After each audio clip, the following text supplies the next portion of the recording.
મમ્મીએ કરાવ્યો એની મહેનત થી કોમલ મેડમ માટે 2.5 તોલાનો હાર ને વાર તહેવાર ને હોય ને ત્યારે કપડા ને એવું દેવાય જવાનું હોય ને આજ પછી કોમલ મેડમ ની ઘરે કથાય છે. હવે પાછું હારિયું ગામમાં હોય એટલે ઉપાધિ નહીં. હું પૂકી ગયો મેડમ ના ઘરે કથામાં. હવે કથામાં છે ને ખાસ તો પ્રસાદ ની વાટ હોય. પ્રસાદ ખાઈને છે ને હાળને રામ રામ કરીને બાંધી લેતો હાથમાં દોરો.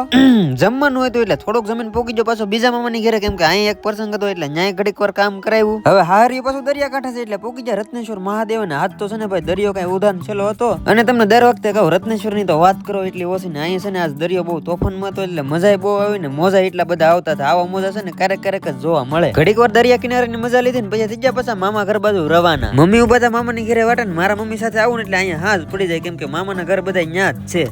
ફરતા ફરતા પૂકી જાય ઘરે ને જોયું તો આશુબેન બનાવતા હતા જમવાનું. ત્યાં મમ્મી દૂધની બરણી કરી દીધી ત્યાર ને મારે જવાનું હતું દૂધ ભરવા એટલે હું થઈ ગયો હાલતો પાછો દેરીએ દૂધ ભરવા. ઝાઝા ટાઈમ પછી પૂકી જાય મિત્રની દેરીએ દૂધ ભરવા ને ત્યાંથી પૂકી જાય મારા જૂના મિત્ર રાજુભાઈ ની દુકાને. ભાઈ વટાણા ખાતા મેં કીધું આમાં નહીં હાલે, હું થોડીક બૂસ મારી દઉં, તમે ફોલો કરવાનું ભૂલતા નહીં.